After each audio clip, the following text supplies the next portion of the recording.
Iniinstalan na nila mga kasikap dito sa ilalim ng LRT to ng mga steel pipe pile, no? Yung mga tubo na yan na malalaki. Ayan yung steel pipe. So pang mabigatan yung gagawing coping beam dito, no? Kasi kung ordinary lang, kagaya lang na itong ganitong pierhead yung gagawin, mga scaffolding support lang yung ginagamit nila pang suporta para patungan ng steel beam o I-beam, no? Para gumawa ng platform. At yung platform naman yung papatungan ng rebar cage para na sa ito yung pierhead. Ito kasi matatawag na to na coping beam kasi malaki. Kagaya ng ginagawa sa mga skyway coping beam kasi pag mabigatan yung bubuhatin yung mga girders, no? At dito naman sa kanan natin, ayan na, formado na, makakasikap buo na yung platform. Ready na siyang installan ng rebar cage para sa coping beam na gagawin dito. Sinimulan ko to, walang naniniwala sa paligid ko. Ano? Hello, magandang umaga po sa inyong lahat mga kasikap. Welcome po sa panibago na naman nating update dito sa NLEX Connector Road Project. Ito yung mula C3 Road, Caloocan to PUP Santa Mesa. So nandito po tayo ngayon mga kasikap sa may D. Santiago Extension. At ito po yung update natin dito sa may on-ramp, no? Patungong C3. So ngayon po ay araw ng Huwebes, ika-siyam na po ng Nobyembre taong 2023 at ika-7 at kalahati na po ng umaga. So bago natin umpisahan tong vlog na to mga kasikap, willing po sana ako na sana pa-like po ng video na ito, at sa mga kasikap natin na willing po na sumuporta sa akin, click lang natin subscribe button dyan sa baba at yung katabi niyang bell. So ano pa natin mga kasikap, tara, let's go. So sa ngayon mga kasikap, nag-partial opening na po dito, no? Ito yung on-ramp mula dun sa Magsaysay entry. At ito naman sa kabila yung Magsaysay exit diretso doon. So nasa ilalim po tayo na bahagi ng viaduct ng NLEX connector. Ipapakita ko sa inyo dito sa ilalim na hindi pa sila naglilinis o nagki-clearing, no? Makikita natin na marami pang mga round concrete form. Ito yung mga flat form, mga equipment nila, mixer. At dito sa kanan natin, ito yung mga barracks ng mga workers, no? Maging dito sa viaduct ng on-ramp, makikita natin na hindi pa totally tinatanggal yung mga support para sa parapet wall. Yan. Hilera po yan patungo doon. So naman sa on-ramp may andun pa, may hagdan pa sila doon. Maging dito. So yung hagdan na to hindi na nagagamit kasi sarado na doon sa taas. Wala na silang aakyatan. Paakyat doon sa on-ramp. Tapos doon sa dulo, tambak din yung mga materyales nila. Yan. Basta ito, totally makalat pa dito sa ilalim. Diretso yan patungo dun sa G. Tuason, no? So sa ngayon mga kasikap, ito lang yung update natin dito. At diretso na po tayo dun sa Ramon Magsaysay Boulevard. Kunan natin ang update dun sa pier na nilalagyan na nila ng coping beam. So tara, let's go. Mula dito, tanaw na natin yung viaduct ng NLEX connector na ginamitan nila ng reinforced concrete slab.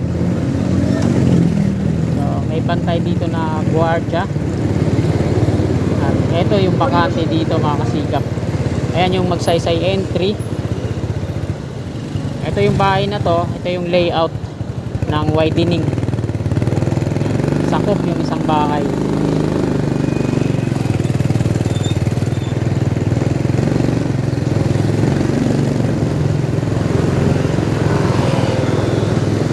Haba na po ito ng Buenos Aires. Kalahati lang naman daw ng Altura Market yung matatapyasan, no, sa widening.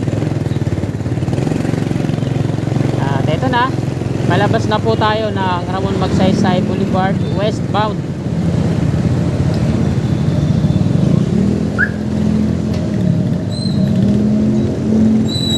So bago tayo dumiretso dun mga kasikap, kunan po muna natin ang video dito sa ginagawang road repair ng DPWH, no?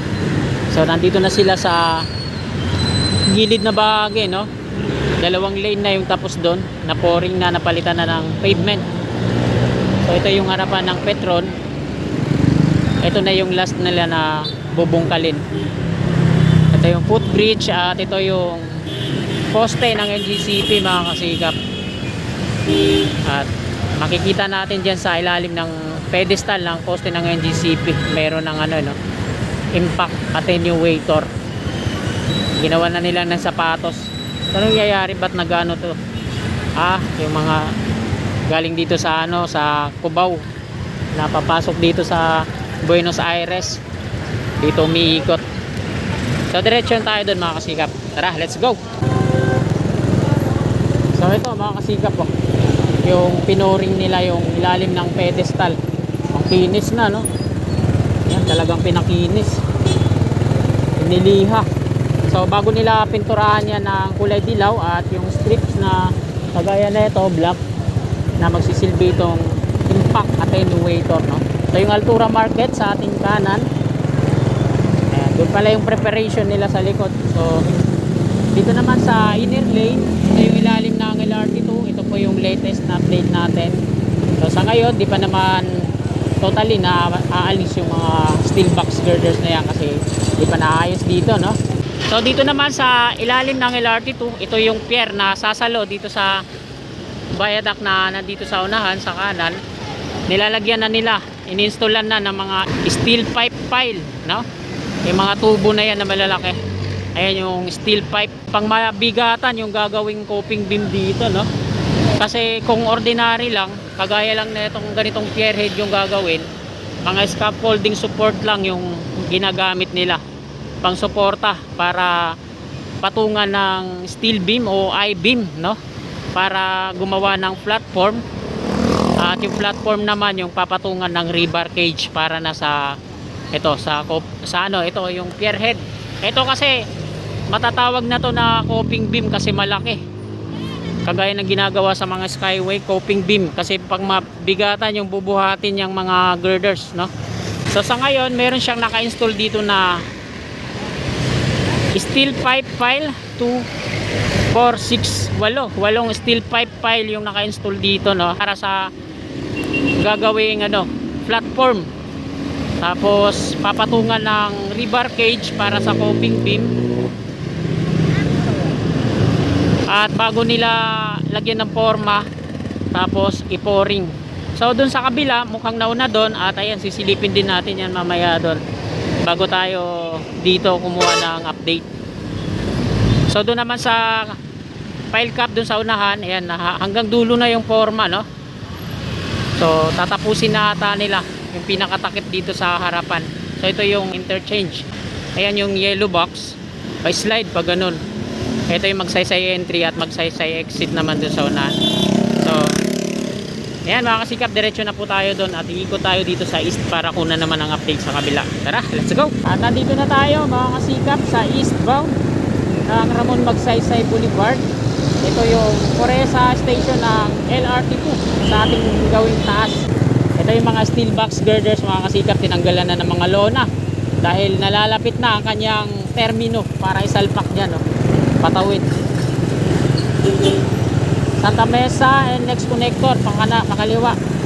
So mula dito, ito na yung pile cap na sinuporing yung harap.